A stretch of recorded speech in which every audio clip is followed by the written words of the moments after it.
Okay, Parshas Bahaloscha is one of the busiest parshas in the Chumash. It's one of the busiest parshas in the Chumash. In my mind, the busiest parshas are Bishalach, Bahaloscha, and Chukas. Those are the busiest three parshas in the Chumash. Maybe in Bereishis, like Bereishis and Noach are very busy. But from Avraham Avinu, the parshas that cover the most events and the largest amount of change are Bishalach, Bahaloscha, and Chukas. I'll tell you why. Because Bishalach, we go from being in Mitzrayim to being out of Mitzrayim. There's a lot of change involved in that. Bahaloscha, we go from standing by Har Sinai to leaving Har Sinai. There's a lot of change in that. And in Chukas, you go from the beginning of the 40 years to the end of the 40 years with an empty space. In other words, from Parshas Boy until Pil Koirach. Koirach is a bit of a question, but let's say Til Koirach is 2 years. It's a very short amount of time, maybe even less. Chukas, you suddenly jump to Miriam passing away and Aaron passing away, so you go from the beginning of the 40 years to the end of the 40 years. So it's also a very transitional parsha. So in my mind, the busiest parshas in the Chumash are Bishalach, Bahaloscha, and Chukas. And Bahaloscha is a bittersweet parsha. It starts off very nice. It starts off with the Levium. It starts off with Pesach Sheni. But Parshas Bahaloscha is not. It's a long parsha. It's a lot of very important stuff in Bahaloscha, including all the criteria. Where in the Chumash is there a discussion about Nevuah? The discussion about Nevuah is at the end of Parshas Bahaloscha. Bahaloscha has a lot of good things in it, but Parshas Bahaloscha, and to quote Rashi, is a parsha which is full of paranias. There's a lot of ill events. There's negative events that happen. 2 or 3 or 4 negative events that happen in Parshas Bahaloscha. Okay? The first happens in tomorrow's Chitas. The first of the ill events happens in tomorrow's Chitas. Chamishi, Kapitel Yud, Pasuk Yud Aleph. It says in the Pasuk, Vayhi b'shana hashenis b'chedesh hasheni b'eser b'chedesh na'alo ha'onam yal mishkan ha'edus. That means the Jewish people sat by Har Sinai for a year minus 10 days. The Jewish people sat by Har Sinai for a year minus 10 days. So if a year is 55 days, let's say Shana, the Hebrew word Shana, Shin Nun Hey, is 355, right? The average year is, a solar year is 365. A lunar year is 354, 353, or 355. It's either Goishen or Deshen or Shana. In other words, the 3 numerical equivalencies are 3 different words: Goishen, Deshen, and Shana. So they were there for 355 days minus 10.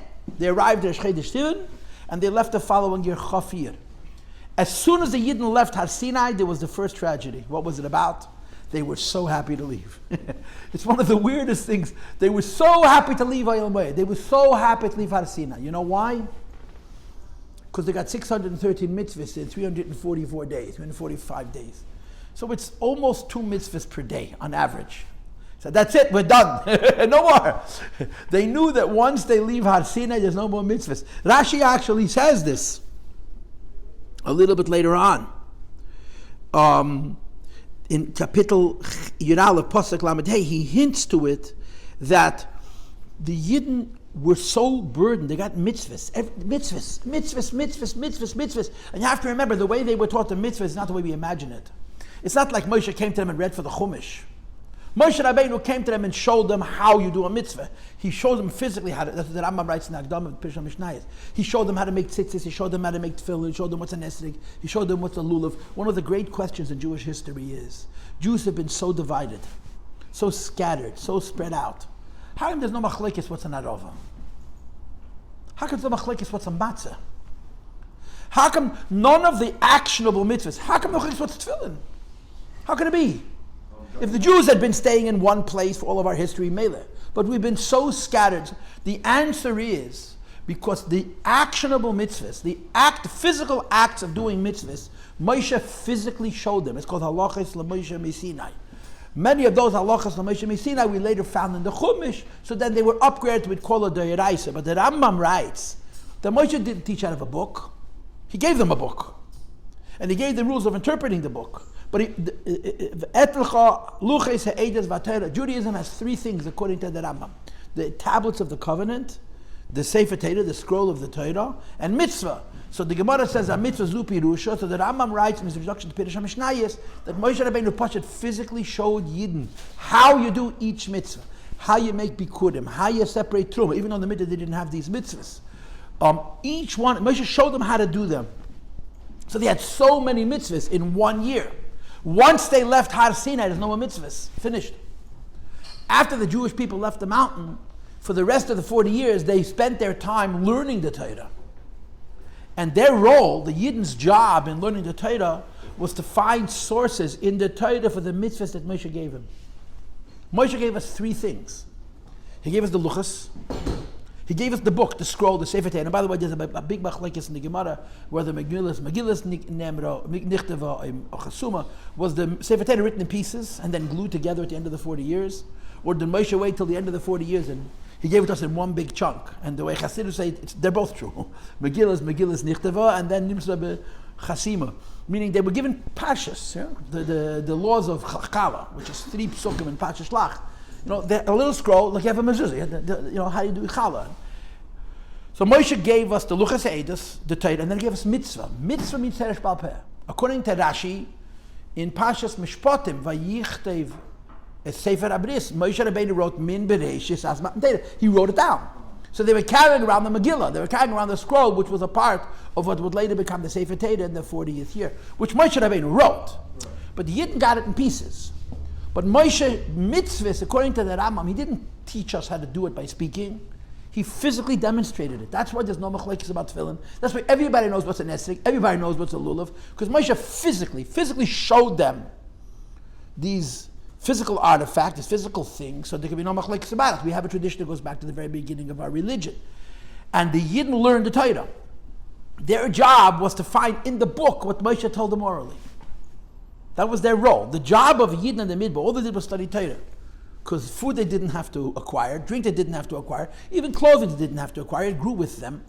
It didn't wear out. They didn't have to change clothing like we do because they get rubbed out or the style and the fashion changes. They wore the same clothing for the duration of their lives. All they did was study Torah. What were they doing? I like to call it they were creating the Torah. They looked into the Chumash and they found sources for the mitzvahs that Moshe Rabbeinu gave them Baal Peh. But they knew once they leave Sinai, there's no more mitzvahs. So Rashi brings from the Gemara that the Jews were delighted. Chof Iyar, the 20th day in the month of Iyar, when the Jewish people left Har Sinai, they pulled out the beer and they said a celebration. No more mitzvahs. 6:13 is enough. No more mitzvahs. No more mitzvahs. Which is so painful. It's so painful. You know why it's painful? Because you got to say that the Yidden got it. They said Nasav and Ishma. They got it. They understood the deal. And in case you don't understand the deal, I'll repeat the deal to you, okay? We're an eternal nation. We're forever. But what makes us an eternal nation is our relationship with God, which is not fun. It's a lot more fun to be in the current culture, right? What's cool today in 2022 in America? I want to be part of that. Yeah? What was cool in France in, I don't know what, in 1825? I want to be a part of that. What's cool in Germany in 1780? I want to be a part of that. What's cool in Spain in 1350? What's cool any place in the world where people were very successful at any particular point in history? For the Jews to be who they are, they have to be involved in the uncoolest thing of all. Torah mitzvahs, a relationship with Hashem. And we have this deal that we made with him. And the deal that we made with him is he's not letting us go and we're not letting him go. So we're still here. We're the same people. As much as we kick and scream and rebel and fall out and fall back in, the definition of a Jew, which is that he's an eternal being because of his religion, because of his relationship with the Eibush, not because of his culture, not because he eats cholent or he drinks mashke or he wears a nice streimel or... We are who we are because of Yiddishkeit, because of Torah and mitzvah. This is our eternity. This was the deal that we made. So the Yidden got it. This is what they signed on for. Hashem took them out of Mitzrayim, and He told them,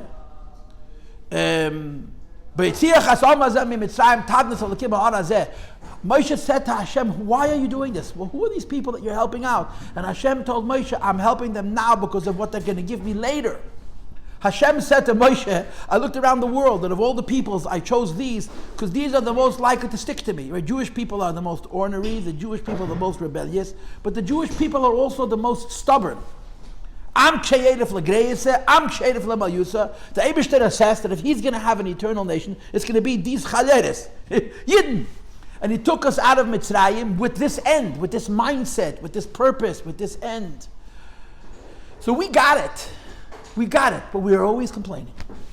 We're always complaining. In Parshas Bahaloscha, we complain 4 times in the matter of 6 weeks. Okay? The first time, it wasn't a complaint, it was a delight. Yeah? You know, imagine you went to the best fabrengen, and you had the best fabrengen, and you enjoyed it, and you sat all night, and you said l'chaim, and you sang, and you were inspired. And when the fabrengen said, oh, thank God it's over. That was the reaction. They spent a year minus 10 days at Har Sinai. They were close to Hashem like never before and never since. And they were happy to leave. Oh, thank God it's over. No more mitzvahs. Now let me just finish, okay? 2 days later, they complained again. What was the complaint now? They're moving too fast. Hashem had a plan to take them into Israel in 3 days. 3 days. They were supposed to take an 11-day walk in 3 days. They were laden. There were millions of people, including children, including animals, including elderly, and they're moving. Right.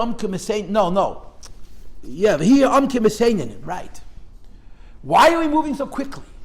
And of course, I always tell you, this is the story. When you get involved with God directly, you got to be careful, you know. It's very similar to being very close to the rebbe. You can't possibly be good enough. There's no way. When you're close to a power that's so great, the expectation is so high. You say, wait a minute, be nice to me, be gentle. And what's the answer? Want me to be nice to you? Okay, I'll put between me and you 4 or 5 screens. You want to be involved with me directly? That was the deal. The Eibishter was personally involved with the Jewish people. The Mutzah Mechaber was Moshe Rabbeinu. But the gift was unbelievable. What He was giving them was the greatest thing in the world. He was giving them God Himself. But the expectation was to stay on the wagon. And the wagon was moving at supersonic speed. It was moving at the speed of light. And they held on. The first day they kept quiet. The second day they kept quiet. The third day they said, enough! And here's the problem. They said enough when they were almost at the finish line. If they were traveling for 3 days and they protested on the third day, you have to presume that they were almost home. And they said, we can't. And there was a fire and people died. Don't ask. Sure. So the fire, people died. They rested. They said they can't because they didn't want to go. They said they can't because they're actually effective and moving that fast. They felt like they were being pushed. They felt like they were being pushed. It's like you join the Marines and you go to boot camp and you say to your sergeant, I'm not doing this. I'm not doing this. So the sergeant says, you have a contract. And if you break your contract, you're going to go to jail. The Yidden said, I'm sorry, God, we're not doing this. It's impossible. And they probably were right. They probably were right. But that was the whole point. The whole point was, if you're going to become the nation of God this quickly, you're going to have to quickly acclimate. It's like the story of what happened by Har Sinai, right? Hashem tells Moshe Rabbeinu, I'm going to speak to you and they're going to watch. The Jewish people said to Hashem, no, we want you to talk to us yourself. You want? Okay. So Hashem spoke to them themselves and they died. 1 time, 2 times. And finally, you know what? Let's not die anymore. Let's go back. The whole original design of Yetzias Mitzrayim was that the world's purpose is going to be fulfilled very, very fast. But what we needed was infinite faith. And we had infinite -1. Of that emunah. We broke each time. At the end, it was just so difficult. So there's a fire, people die. What happens next? The Erev Rav see an opportunity. And they start complaining. And it's such a stupid complaint. What are they complaining about? The mun. One of the, this is number 3 already, right? The first one was delighting in the fact that they left Har Sinai. The second one was, we're moving so quickly, we can't go anymore. Boom. That same day, after there was this fire, and Machon, the Gedolei Yisrael were burnt in the fire, the greatest rabbis were burnt in the fire for complaining about they were going too quickly. The Erev Rav see an opportunity to turn the whole thing on its head, and they start complaining about the mun. Mun was a miraculous food. It came from heaven. The mun was not normal food. Food needs to be processed. It needs to be processed 2 or 3 times. Number 1, you have to plant it, and it has to grow. Number 2, you have to harvest it, and you have to prepare it, which means you have to cook it sometimes. And number 3, you have to digest it. The mun was not processed when it was created. The mun was not processed when it was prepared. And the mun wasn't even processed when it was swallowed. It went straight into your bones. The mun had one problem. You didn't go to the bathroom. That was the Erev Rav's problem. You know, the Jewish people are like, it says in Chassidus that the worst animal in the world is a yitush. I'm not sure what a yitush is. We call it a mosquito, a gnat. A yitush is an insect that doesn't excrete. It doesn't go to the bathroom. The only way it goes to the bathroom is when it dies. It doesn't excrete. Now, it's a law in nature that everything takes in and gives out. And philosophically, this law in nature that everything takes in and gives out is not only because there's waste. It's because everybody's a mashpia. You know, one person's garbage is another person's food. The elephant dung is a world to an insect, to a dung beetle. Everything is a mashpia and a makabel. The idea of being a makabel, not a mashpia, is unnatural and it's unholy. So the Erev Rav, oh, look at the mun. We don't go to the bathroom. Terrible, we're makabel and not mashpia. And they made a whole uprising. The Yidden asked for meat. They 30 days they were dying. 30 days. So a plan that was so idealistic in its design became so tragic in its reality. 30 days they're dying. 30 days they're dying. Okay, they stop dying. They move to another place. What happens the next day? Say that again. The mun was a glaze on the ground, yeah. It melted like cotton candy. And it was coriander. I don't know what coriander is. It's teeny tiny little seeds. Kizrag God love it. It was teeny tiny little seeds. Yeah, and it was on the ground like a glaze, and you would scrape it off the ground. So it was like slush. Yes. Like seeds, like I imagine sunflower seeds. No, tiny little seeds. Oh, small? Called coriander. It actually says coriander. Like Like poppy seeds, tiny little seeds. And it was a thin glaze. And no matter how much you took a spoonful, you got an asida sefer. You took a truckload, you got an asida sefer. Everything about the mun was supernatural. And the Erev Rav found a way to protest. Now, what's Miriam's issue? She's criticizing Moshe Rabbeinu, her brother, her younger brother, for whom she sacrificed her life. Why? Because he separated from his wife. Why did he separate from his wife? Because Hashem told him to. But of course Miriam doesn't know that, and Miriam is saying, I'm also a Navi, I'm also a Naviya, and I'm B'derech Eretz, I'm married, I have a husband. Aaron HaKohen is also a Navi, he's B'derech Eretz, he has a wife. What's this Moshe Rabbeinu? Because she was standing next to Tzipora. Now she says, she was standing next to Tzipora when Moshe Rabbeinu was told to select the Shivim Zikanim, who were not Chachamim. They were not Sheikh, they were Nevi'im, they were prophets. So when Tzipora hears that 70 men are going to become prophets, she claps her hand and says Rachmanos on their wives. And Tzipora says, why? Why? You know what happened to me? We're living in the same house, but that's where it ends. We're in Precious. So Miriam becomes a Mitzvah.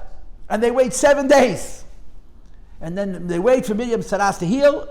Miriam waited for Moshe Rabbeinu for 2 hours when he was put into the river Nile, and she's the one who proposed to Baspare to bring Yochevet, Ema Yolet, Moshe Rabbeinu's mother, to nurse him. So now the whole nation of Israel waits for 7 days for Miriam to be cured from her tzaras. Was she still the water source at this point? Of course, and she remained. She was she was Moshe Rabbeinu's older sister to Miriam to this day. So you have 4 tragedies in Parshas Bahaloscha. 4, 1, 2, 3, 4. The first is the oddest of all. That the Jews, it's not something bad, it's something not good. They were so happy to leave out of Sinai. Okay, enough mitzvahs. Genug with the mitzvahs. Enough with the mitzvahs. 2 days later, they complain about how fast they're moving. And there's a big fire. And the Ketzinim, the greatest people died. The biggest tzaddikim passed away. in a fire. That same day started the Kibbutz Hatava, which went on for 30 days. And then the day at the end of the 30 days, Miriam speaks Lashon Hara, she becomes a Metzera. They wait 7 more days, and then they move on to another place, and then you have the wonderful story of the Meraglim, which of course is so exciting. It all happens in succession, in rapid succession. From Chaf Ir till Tisha B'Av, which is Chaf Ir, Chaf Siv, it's 3 months. From Chaf Ir till Tisha B'Av, we went from being a nation that's about to go into Israel to being a nation that's been divorced by God. He's not letting us into Eretz Yisrael. We have to wait 40 years. Our children are going to go. It culminates with the Meraglim. All of these events happen 1, 2, 3, 4, 5, 1, 2, 3, 4, 5, so quickly, so rapidly. It's incredible. In my mind, I always say that from Tezvav Sivan, Ibtchon Toras, Shivas B'Tammuz is a month away. Today's only Tezayin Sivan. Shivas B'Tammuz is in 31 days from today. But you learn in the Chumash there, the painful period is really from the 20th of Iyar, when they left Har Sinai, until Tisha B'Av, and then it all goes up. That's just how I experience it, that's how I feel it. But of course it's very hard to say that Chaf Ir is the beginning of the disaster, because 15 days later you get the Torah and Shavuos. So it's, when you leave Har Sinai, from Yud Beis Sivan, from Tezvav Sivan, all of the negativity starts, all of the painful stuff starts. And it ends with Tisha B'Av. Anyway, what I wanted to talk to was this. Every complaint of the Yidden can be understood. I mean, the story with the mun and the slav is really sick. Really, Hashem gave you food that you don't have to prepare it, you don't have to harvest it, you don't even have to digest it, and they found a way to criticize it. They ate it. If you're smart enough and ingenious enough, you can find something negative in the most perfect positive. God gave you a gift, it's a heaven food, and they found a way of criticizing the mun. It's genius. It's genius. When you find something wrong, you'll always manage. It's not that difficult. Okay, but the first issue, they stood at Har Sinai, they had all of these mitzvahs, right? Every day we say in davening, we're saying it when we're wrapping up our tefillin, unfortunately, but Ratzah HaKadosh Baruch Hu L'zakes Es Yisrael Leficha Chibel Teru mitzvahs. Okay, people who say Kaddish. Hashem Chafetz Aman Tzidki Yoter. Hashem wanted to give the Jewish people more zechusim, so He gave them more mitzvahs. Mitzvahs are not a burden. They're not supposed to be a burden. They're not a burden. They're opportunities to connect to God. That famous Yachidus, which has been shown so many times, and I've talked about it so many times, where there was a kid who grew up frum, went to yeshiva, spoke Yiddish in his first language, had a terrible experience, was beaten by his teachers. When he turned 18, he was done with God. And he marries a girl from California who didn't have his background, who didn't go to yeshiva. Jewish? Of course Jewish. She was interested in Yiddishkeit, so he came with her to the rebbe just to accompany her. He had no interest, she was interested. And he was told that if he doesn't write a note, he's not going to be let into the rebbe's room. His wife went in with her father and him. And he said, I'm not interested. I'm not interested in the rebbe. I'm not interested in anything. I'm just married to her. But when they told him that he can't go into the rebbe, he was pushed at a mensch. So he wrote a note, but the note was not personal, it wasn't intimate, it was just, if you have to write a note, he wrote in his note, if God is so great, why does He care so much about the details? And then he articulates it. If a meat spoon sees a milk pot, you have to bury it 6 feet under the ground. He describes in his childhood the very draconian perception that he got of halacha. This is bad, and this is wrong, and this is treif, and this has to be destroyed. And he had a very, very negative perception. And that's what he wrote in his note. If God is so great, why does He care so much about the details? So when they went into Yechidus, he saw right away that the Rebbe has Ruach HaKodesh. He was put in his place in the very beginning. The Rebbe answers his father-in-law, the Rebbe answers his wife, and then the Rebbe turns to him and says, I don't understand your question. So he figures the Rebbe doesn't understand English, so he repeats it to the Rebbe in Yiddish. He spoke Yiddish, he was a frum boy. The Rebbe raises his right hand like, I got it, I understand what you wrote. And the Rebbe says 3 words. The details are for us. That's all the Rebbe said. The details are for us. And a light went off in this man's head. He never understood. The Torah and mitzvahs is not so Hashem shouldn't kill us. It's us. Hashem loves us. He gave us mitzvahs so we have opportunities to get close to Him. Every time we do a mitzvah, we're better for it. We're better for it. It brings us closer to the Eibishter. And he said it was a changing moment in his life because he never thought of Yiddishkeit in those terms. He always thought of Yiddishkeit as a scorecard. There's an angry old guy up there with missing teeth and a beaked nose and a patch over one eye. He's got many, many wrinkles and a red bandana. He's angry and he's frustrated and he's nervous and he's letting it out on everybody else. You mess with me, I'm going to chop your hand off. This was the version of Yiddishkeit he got. And somebody tells him, what are you talking about? The Eibishter gave us mitzvah so we can have ways of coming close to him. The Rebbe said 3 words. The details are for us, but it registered with him. So here you have Yidden, they're walking away from Har Sinai, and there are too many details. I'll use the correct word. Too much orthodoxy, too much. You have to do it this way, you have to do it at this time, you have to do it in this position, According to Beis Shammai, you want to read Shema, you got to lay down in the evening, you got to stand up in the morning. All of these details. And the Jews said, enough. Now the tragedy, of course, is the Yidden should have appreciated the fact that these details are for us. They're walking away from Har Sinai, and they're delighted in the fact that they have no more mitzvahs. So I want to give you a pshetel. You guys understand that. I didn't prepare this Parsha class. I'm impromptu. I have a plan. I want to teach about this. I want to prepare a class on this, but I never researched it. This is my reactive insight. The Jewish people were struggling with the balance between the orthodoxy and the spirituality and the intimacy. Or to say it in words that are very plain and provocative, between their misnagid and their chassid. The misnagid is very frum, he's very precise, he's very exact, he knows the law. The chassid is very spiritual, he's interested in the personal relationship with the Eibishter.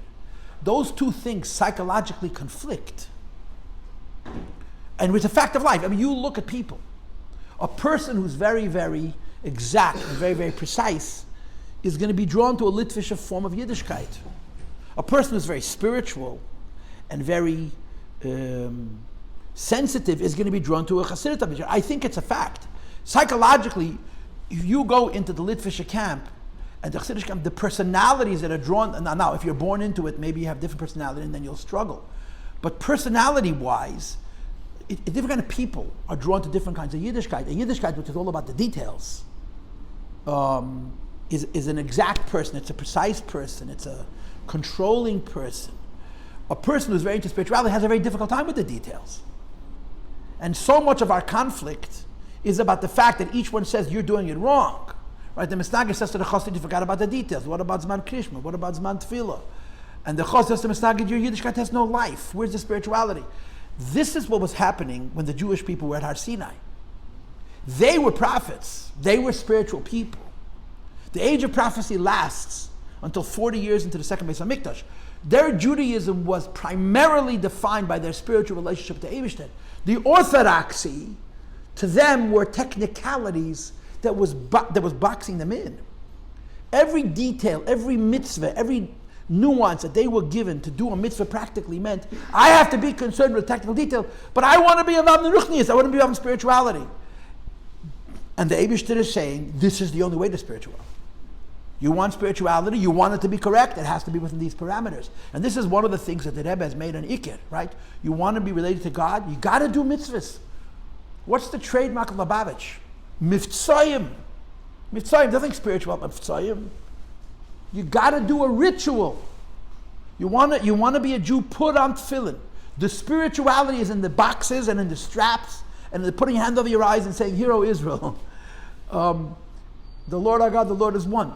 Because only way to the spirituality altogether, but specifically, the only way for the spirituality to be holy and not, spirituality can very, very easily become unholy, is the orthodoxy.